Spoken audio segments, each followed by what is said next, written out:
ഇന്ന് പകൽക്കാലത്തെ ഒരു വാക്യം വായിക്കുന്നത് റോമാലേഖനം 8-ാം അധ്യായം അതിൻ്റെ 1-ാം വാക്യം ഇങ്ങനെയാണ് പറയുന്നത്. അതുകൊണ്ട് ഇപ്പോൾ ക്രിസ്തുയേശുവിലുള്ളവർക്ക് ഒരു ശിക്ഷാവിധിയുമില്ല. നമുക്കെല്ലാം കാണാതെ അറിയാവുന്ന ഒരു വാക്യമാണ്. കഴിഞ്ഞ മാസം ക്രിസ്തുയേശുവിലുള്ളവർക്കല്ല, കഴിഞ്ഞ വർഷം ക്രിസ്തുയേശുവിലുള്ളവർക്ക് ഇപ്പോൾ ഈ പകൽക്കാലം നിങ്ങളെ തന്നെ ഒന്ന് ശോധന ചെയ്യുക. ഞാൻ ക്രിസ്തുയേശുവിലുള്ളവനാണോ ഉള്ളവളാണോ? ക്രിസ്തുയേശുവിൽ ഉണ്ടെങ്കിൽ നിങ്ങൾ ഭാഗ്യവാന്മാർ, നിങ്ങൾക്കൊരു ശിക്ഷാവിധിയുമില്ല. ഞാൻ ഈയിടെ ഒരു ആർട്ടിക്കിൾ വായിക്കാനിടയായിത്തീർന്നു. ആർട്ടിക്കിൾ ഇങ്ങനെയാണ് പറയുന്നത്: ഈ ലോകത്തിൽ ഏതാണ്ട് 4200 ചില്ലുവാനും മതവിഭാഗങ്ങളുണ്ട്. നമുക്ക് നമുക്ക് കൂടി 5-6 പേര് മതങ്ങളെക്കുറിച്ച് അറിയത്തുള്ളൂ. എന്നാൽ ലോകം മൊത്തം 4200 വിഭാഗങ്ങളുണ്ട്. ഞാൻ എന്തിനു പറഞ്ഞു വെച്ചാൽ, ഇങ്ങനെ 4200 വിഭാഗങ്ങളുണ്ടെങ്കിലും ഒരുവൻ്റെ കല്ലറ മാത്രമേ ഇന്നും തുറന്നു കിടക്കുള്ളൂ. ബാക്കിയെല്ലാം മൺമറഞ്ഞു പോയി. നസറേനായ യേശു ഈ ലോകത്തിലേക്ക് വന്ന് നമ്മളുടെ പാപങ്ങളുടെ പരിഹാരത്തിന് വേണ്ടി കാൽവറിയിൽ മരിച്ചിട്ട് അവൻ ഉയർത്തെഴുന്നേറ്റ് സ്വർഗത്തിൽ പോയി. ആ റോമലേഖനം തന്നെ പറയുമ്പോൾ, അതുകൊണ്ട് ഇപ്പോൾ ക്രിസ്തുയേശുവിലുള്ള ഒരു ശിക്ഷാവിധിയില്ല. ജീവൻ്റെ ആത്മാവിൻ്റെ പ്രമാണം എനിക്ക് പാപത്തിൻ്റെയും മരണത്തിൻ്റെയും പ്രമാണത്തിൽ നിന്ന് ക്രിസ്തുയേശുവിൽ സ്വാതന്ത്ര്യം വരുത്തിയിരിക്കുന്നു.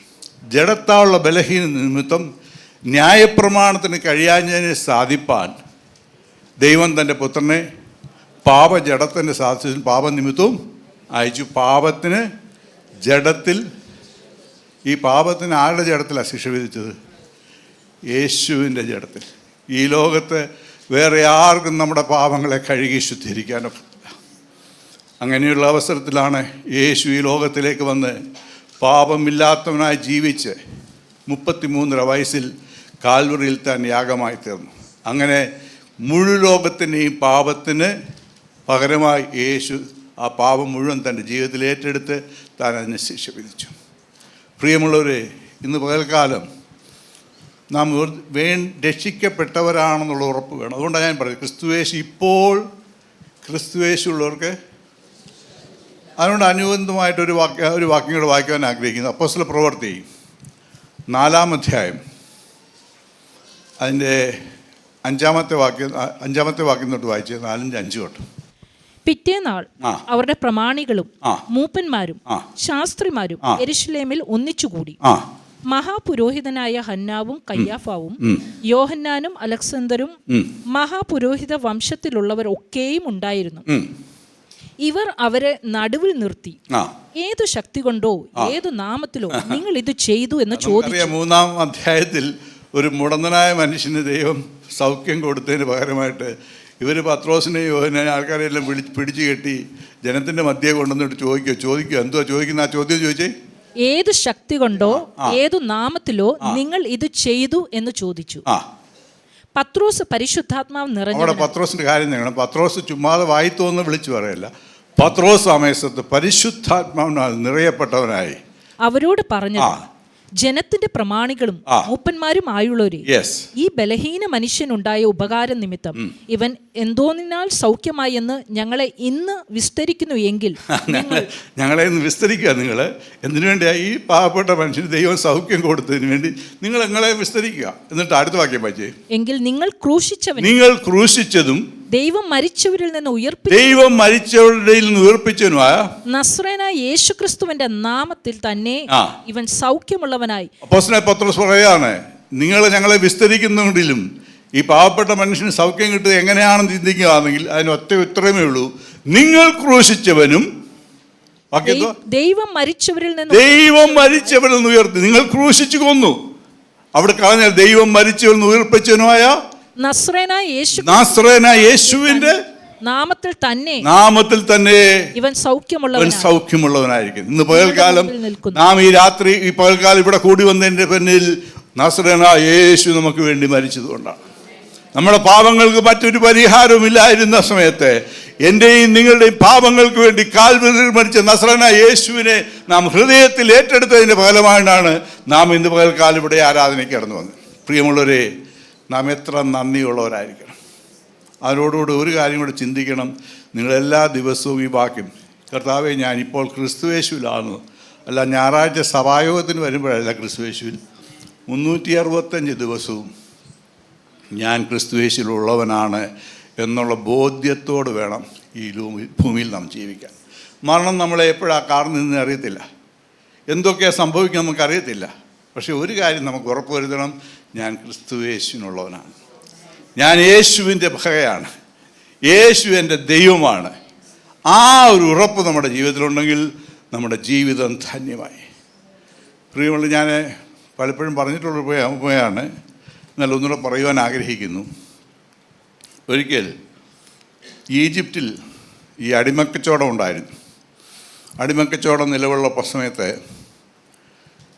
അടിമകളെ ഇങ്ങനെ ഇവിടെ നമ്മുടെ കാളയെ കൊണ്ടുവന്ന്, ആടിനെ കൊണ്ടുവന്ന്, അടിമകളെ കൊണ്ടുവന്ന് ചന്തയെ കൊണ്ടുവരും. വില കൂടുതൽ പറഞ്ഞുകൊണ്ട് അവന് ഇഷ്ടമുള്ള അടിമയെ പിടിച്ചുകൊണ്ട് പോകാം.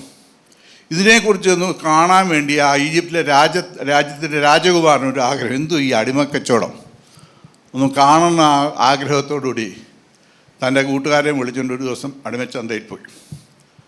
അടിമച്ചന്തയിൽ ചെന്നപ്പോൾ ഇഷ്ടംപോലെ അടിമകളിങ്ങനെ വരുന്നു. കുറേ പേരെ മേടിച്ചുകൊണ്ട് പോകുന്നു, കുറേ പേരെ പിന്നെയും വിൽക്കാൻ കൊണ്ടുവരുന്നു. ഇങ്ങനെ ആ ചന്തയിൽ ഇങ്ങനെ ചുറ്റി നടന്നപ്പോൾ ഒരു ചെറുപ്പക്കാരിയായ സ്ത്രീയുടെ മുഖത്തെ വിഷമം കണ്ടപ്പോൾ ഈ രാജകുമാരന് ഒരു പ്രയാസം തോന്നി. താൻ ഉടനെ ആ കടയിൽ ചെന്നിട്ട് ഈ അടിമയുടെ ഉടമസ്ഥനോട് ചോദിച്ചു, ഈ അടിമയ്ക്ക് എന്ത് വില വേണമെന്ന് ചോദിച്ചു. അയാൾ നോക്കിയപ്പോൾ നല്ല പണക്കാരനൊരു പാർട്ടിയാണ് വന്നേക്കുന്നത്. അവൾ നല്ലൊരു സംഖ്യ ചോദിച്ചു. ഈ രാജകുമാരൻ വില പേശാനൊന്നും പോയില്ല, തൻ്റെ കൂട്ടുകാരനോട് പറഞ്ഞു ചോദിച്ച പൈസ എണ്ണി കൊടുക്കാൻ പറഞ്ഞു. ഇതെല്ലാം കണ്ടുകൊണ്ട് ഈ അടിമ ഇതെല്ലാം നോക്കിക്കൊണ്ടിരിക്കുകയാണ് ചെയ്യുന്നത്. അപ്പോൾ അവിടെ ഹൃദയത്തിലെ ചിന്ത പറയുന്നില്ല, ഹൃദയത്തിലെ ചിന്തയാണ്, എൻ്റെ ദൈവമേ, ഇത്രയും ഭീമമായൊരു വിലയ്ക്ക് ഈ മനുഷ്യൻ എന്നെ മേടിച്ചുകൊണ്ട് പോയാൽ ഇനിയുള്ള എൻ്റെ സ്ഥിതി എന്തോ ആയിരിക്കും. ഇത് മുതലാക്കണ്ടേ, ഈ പൈസ മുതലാക്കണ്ടേ? ഇങ്ങനെ ചിന്തിച്ചുകൊണ്ടിരിക്കുമ്പോൾ പൈസ എണ്ണി കൊടുത്തിട്ട് രാജകുമാരൻ ഈ സ്ത്രീയോട് പറഞ്ഞു, ഹേ ലേഡി, ഹേ യങ് ലേഡി, യുവതിയാ സ്ത്രീയെ, നീ യു ആർ ഫ്രീ നൗ, നീ സ്വതന്ത്രയാണ്, നീ ആർക്കും അടിമയല്ല. നിനക്ക് കൊടുക്കാനുള്ള പൈസ ഞാൻ കൊടുത്തിരിക്കുന്നു, നിനക്കിഷ്ടമുള്ളിടത്ത് നിനക്ക് പോകാം, നിനക്കിഷ്ടമുള്ള പോലെ നിന്നും ജീവിക്കാം. ഇത് അവൾക്ക് വിശ്വസിക്കാൻ കഴിഞ്ഞില്ല. അവൾക്ക് വിശ്വസിക്കാൻ കഴിയാതെ അല്പസമയം ഇങ്ങനെ നോക്കി ഇരുന്നിട്ട് അവൾ പറഞ്ഞു ഈ യജമാനോട്, പുതിയ യജമാനോട് ഇങ്ങനെ, യജമാനെ, എനിക്കൊരു കാര്യം പറയാനുണ്ട്, അതങ്ങ് കേൾക്കണം. എന്തുവാന്ന് ചോദിച്ചു. ഞാൻ ഈ ഭൂമിയിൽ പല യജമാനന്മാർക്കും അടിമയായി ജീവിച്ചിട്ടുണ്ട്, പക്ഷേ എൻ്റെ ജീവിതത്തിൽ ഒരിക്കൽ പോലും അങ്ങയെപ്പോലെ നല്ലൊരു യജമാനെ ഞാൻ എൻ്റെ ആദ്യമായിട്ട് കാണുകയാണ്. അതുകൊണ്ട് എൻ്റെ ആഗ്രഹം, ഒറ്റ ആഗ്രഹമേ ഉള്ളൂ, എൻ്റെ സിസ്റ്റായുസ് അങ്ങയ്ക്ക് വേണ്ടി ജീവിപ്പാൻ എനിക്ക് അനുവാദം. ഈ ചെറുപ്പക്കാരൻ അല്പനേരം ആലോചിച്ചിട്ട് പറഞ്ഞു, ഓക്കെ, അത് ഞാൻ സമ്മതിച്ചിരിക്കുന്നു. ഞാൻ എന്തിനീ പറഞ്ഞെന്ന് ചോദിച്ചാൽ, പ്രിയമുള്ള ദൈവമക്കളെ, നിങ്ങൾ ഇന്ന് രാവിലെ ഇവിടെ കടന്നു വന്നത് പല യജമാന്മാർക്ക് നിങ്ങൾ ജോലി ചെയ്തിട്ടുണ്ടെങ്കിലും യേശുവിനെ പോലെ നല്ലൊരു യജമാനെ നിങ്ങളുടെ ജീവിതത്തിൽ ആരും കണ്ടിട്ടില്ല. നിങ്ങളുടെ പാപങ്ങൾക്ക് വേണ്ടി കാൽവറിയിൽ മരിച്ച യേശുവിനെ കണ്ടതിൻ്റെ ഫലമായിട്ടാണ് നാം ഇന്ന് രാവിലെ ഈ ആരാധനയ്ക്ക് കടന്നു വന്നത്. ഈ യുവതി പറഞ്ഞ പോലെ ഇങ്ങനെ വാക്യം പറയുമോ, യജമാനെ, അങ്ങേപ്പോലെ നല്ലൊരു യജമാനെ എൻ്റെ ആയുസ്സിൽ ഞാൻ കണ്ടിട്ടില്ല. എൻ്റെ സിസ്റ്റർ ആയുസ് അങ്ങയെ സേവിപ്പാൻ, അങ്ങേക്ക് വേണ്ടി ജീവിപ്പാൻ ഞാൻ ആഗ്രഹിക്കുന്നു എന്ന് പറയുവാൻ നമുക്ക് കഴിയുമെങ്കിൽ നമ്മുടെ ജീവിതം ധന്യമായി. അതുകൊണ്ട് ഇപ്പോൾ ക്രിസ്തുവേശുള്ളവർക്ക് ഒരു ശിക്ഷ വേണം. അവിടെ ഒരുപാട് കാര്യങ്ങൾ പറയുന്നുണ്ട്, അതെല്ലാം വിസ്തരിച്ച് പറയുവാൻ ഞാൻ ആഗ്രഹിക്കുന്നില്ല. എന്നാൽ എങ്ങനെയാണ് ക്രിസ്തുവേശുവിൽ ജീവിക്കുന്നത്? ഒരു ദൈവവൈതൽ എങ്ങനെ യേശുവിന് വേണ്ടി ജീവിക്കാം? ഇവിടെ പത്രോസ് അവിടെ പറഞ്ഞ 4-ാം അധ്യായം, അപ്പോസ്തലപ്രവൃത്തി 4-ാം അധ്യായത്തിൻ്റെ 8-ാം വാക്യം ഒന്നുകൂടെ വായിച്ച്. പത്രോസ് പരിശുദ്ധാത്മാവ് നിറഞ്ഞവനായി അവരോട് പറഞ്ഞത്, ജനത്തിന്റെ പ്രമാണികളും മൂപ്പന്മാരുമായുള്ളവരെ, ഈ ബലഹീന മനുഷ്യനുണ്ടായ ഉപകാരം നിമിത്തം ഇവൻ എന്തോന്നിനാൽ സൗഖ്യമായി എന്ന് ഞങ്ങളെ ഇന്ന് വിസ്തരിക്കുന്നു എങ്കിൽ, നിങ്ങൾ ക്രൂശിച്ചവനും ദൈവം മരിച്ചവരിൽ നിന്ന് ഉയർപ്പിച്ചവനുമായി നസ്രേന യേശുക്രിസ്തുവിന്റെ നാമത്തിൽ തന്നെ ഇവൻ സൗഖ്യമുള്ളവനായി നിങ്ങളുടെ മുമ്പിൽ നിൽക്കുന്നുവെന്ന് നിങ്ങൾ എല്ലാവരും. അപ്പോൾ ഈ സൗഖ്യമായനോടെ നിൽപ്പുണ്ട്. ഈ മൂന്നാമത്തെ സൗഖ്യമായിട്ട് അവന് തോന്നുന്ന പോലെ പോവല്ല. അവൻ്റെ ജീവിതത്തിൽ ലഭിക്കാവുന്ന ഏറ്റവും വലിയൊരു നന്മയാണ് ദൈവം അവന് കൊടുത്തത്. അവൻ പിന്നെ ഇവരെ വിട്ടുപിരിയുന്നില്ല, ഇവരോട് കൂടെ ഇരിക്കും. 14-ാമത്തെ വാക്യം വായിച്ച്, സൗഖ്യം പ്രാപിച്ച മനുഷ്യൻ അവരോട് കൂടെ നിൽക്കുന്നത്. സൗഖ്യം പ്രാപിച്ച മനുഷ്യൻ അവരോടുകൂടെ നിൽപ്പുണ്ട്. നാം ഇപ്പോൾ സൗഖ്യം പ്രാപിച്ച് പിന്നെ എവിടെ വേണമെങ്കിലും പോകാമെന്ന് വിചാരിക്കുക. അതല്ല പ്രിയമുള്ളവരെ, യേശു നമുക്ക് സൗഖ്യമാക്കിയെങ്കിൽ, നമ്മുടെ പാപങ്ങൾക്ക് പരിഹാരം തന്നെങ്കിൽ, നാം യേശുവിന് വേണ്ടി ജീവിക്കണം. ആ അടിമ സ്ത്രീ പറഞ്ഞതുപോലെ അടിമത്തത്തിൽ നിന്ന് മാത്രമല്ല അവൻ വിടുതൽ കൊടുത്തു. യേശു നമുക്ക് സൗഖ്യം തന്നെ നമ്മുടെ പാപത്തിൽ നമ്മളെ വിടുവിച്ചു. പാപത്തിൻ്റെ അടിമത്തിൽ നമ്മളെ വിടുവിച്ചു. മരണത്തിൻ്റെ അടിമത്തത്തിൽ നമ്മളെ വിടുവിച്ചു. പ്രിയമുള്ള, നരകത്തിൻ്റെ അടിമത്തിൽ നമ്മളെ വിടുവിച്ചു.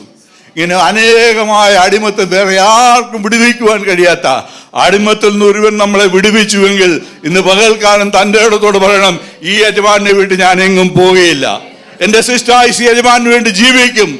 എന്തെല്ലാം പ്രയാസങ്ങളോ പ്രതികൂലങ്ങളോ വന്നാലും യേശുവിന് വേണ്ടി ഞാൻ ജീവിക്കും. പ്രിയമുള്ളവരെ, ആ ഒരു തീരുമാനം നമ്മുടെ ജീവിതത്തിലെടുത്താൽ നമ്മുടെ ജീവിതം ധന്യമായി. ഇപ്പോൾ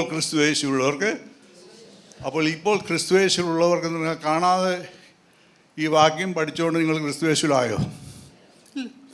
ക്രിസ്തുയേശുവിൽ എങ്ങനെ ജീവിക്കണമെന്ന് നിങ്ങൾ പഠിക്കണം.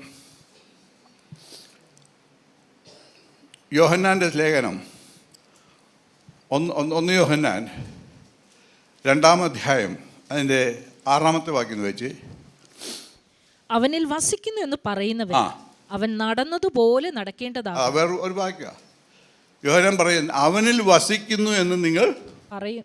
നമ്മളെല്ലാം പറയും, ഞാനിപ്പോൾ യേശുവിന് വേണ്ടി ജീവിക്കുന്നു, ഞാൻ യേശുവിൽ വസിക്കുന്നു. അങ്ങനെ നിങ്ങൾ യേശുവിൽ വസിക്കുന്നു എന്ന് നിങ്ങൾ പറയുന്നുവെങ്കിൽ നിങ്ങൾ നടക്കേണ്ടത് എങ്ങനെയാണ്? അവൻ ഈ ഭൂമിയിൽ എങ്ങനെ നടന്നോ അതുപോലെ നടക്കണം. നമുക്ക് തോന്നിയതുപോലെ അല്ല ഇനിയുള്ള ജീവിതം. ഇന്ന് പകൽക്കാലം ഒരു കാര്യം തീരുമാനിച്ചു, നിങ്ങൾ ദൈവമക്കളാണെങ്കിൽ ദൈവം നടന്നതുപോലെ നടക്കണം. വേറെ വാക്യമുണ്ട്, അത് ഞാൻ വിശുദ്ധനാകിയാൽ നിങ്ങളും വിശുദ്ധരാകുവിൻ. പിന്നെ റോമാലേഖനം 8-ാം അധ്യായം ജഡത്തിൻ്റെ ആത്മാവിനും തമ്മിലൊരു വിസ്തീർണമാണ്. 14-ാമത്തെ വാക്യത്തിൽ ഇങ്ങനെയാണ് പറഞ്ഞത്, എന്നാൽ ദൈവാത്മാവ് നടത്തുന്നവർ ഏവരും ദൈവത്തിൻ്റെ മക്കളാകുന്നു. നിങ്ങൾ ചുമ്മാതങ്ങ് ദൈവമക്കളാന്ന് പറഞ്ഞിട്ട് മക്കളാകത്തില്ല. ദൈവാത്മാവാണ് നിങ്ങളെ നടത്തുന്നതെങ്കിൽ ഞാനും നിങ്ങളും അങ്ങനെയുള്ളവരാണ്, ദൈവത്തിൻ്റെ മക്കളാണ്. അപ്പോൾ അവൻ നടന്നതുപോലെ നടക്കണം, അവൻ വിശുദ്ധി ജീവിച്ച പോലെ വിശുദ്ധിയിൽ ജീവിക്കണം, ദൈവത്തിൻ്റെ പരിശുദ്ധാത്മാവ് നമ്മളെ ദിവസവും നടത്തണം. ഇതെല്ലാം നമ്മുടെ ജീവിതത്തിൽ ഉണ്ടെങ്കിൽ മാത്രമേ നിങ്ങൾക്ക് ധൈര്യത്തോടെ പറയുവാൻ കഴിയത്തുള്ളൂ, എന്തുവാ, ഞാനിപ്പോൾ ക്രിസ്തു യേശുവിലാണ്, ഞാൻ യേശുവിനെ എൻ്റെ സ്വന്തം രക്ഷകനായി അംഗീകരിച്ചു, യേശുവിന് വേണ്ടി ജീവിക്കുന്നു, യേശുവിൻ്റെ സാക്ഷ്യം വഹിപ്പാൻ ഞാൻ ഒരുങ്ങിയിരിക്കുന്നു എന്ന് പറയുവാൻ കഴിയണമെങ്കിൽ ഈ കാര്യങ്ങളെല്ലാം നമ്മുടെ ജീവിതത്തിൽ വേണം. ഇന്ന് പകൽക്കാലം പ്രിയമുള്ളവരെ, ആ ഒരു തീരുമാനമെടുത്ത് ദൈവകൃപയിൽ നമുക്ക് മുൻപോട്ട് പോകാം. എത്ര ദിവസം കൊണ്ട് നമ്മുടെ മുൻപിലുണ്ടെന്നറിയത്തില്ല. എത്രയോ പെട്ടെന്ന് ഈ ലോകത്തിനോരോരുത്തർ വേർപെട്ട് പോകുന്നു. നമ്മുടെ ടേൺ എപ്പോഴാണെന്ന് അറിയത്തില്ല.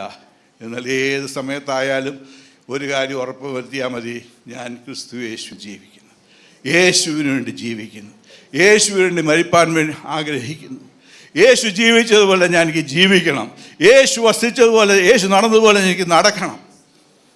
അങ്ങനെ ഒരു തീരുമാനമെടുത്ത് ജയകരമായൊരു ജീവിതം നയിപ്പാൻ ദൈവത്തിൻ്റെ പരിശുദ്ധാത്മാവ് നമ്മളെ സഹായിക്കട്ടെ എന്ന് ആശംസിച്ചുകൊണ്ട് ഞാൻ എൻ്റെ വാക്കുകളെ ചുരുക്കുന്നു. ദൈവം നമ്മളെവരെയും ധാരാളമായി അനുഗ്രഹിക്കുമാറാകട്ടെ. ഇന്നത്തെ ഈ സന്ദേശം നിങ്ങൾക്ക് അനുഗ്രഹമായി തീർന്നു എന്ന് ഞങ്ങൾ ആത്മാർത്ഥമായി വിശ്വസിക്കുന്നു.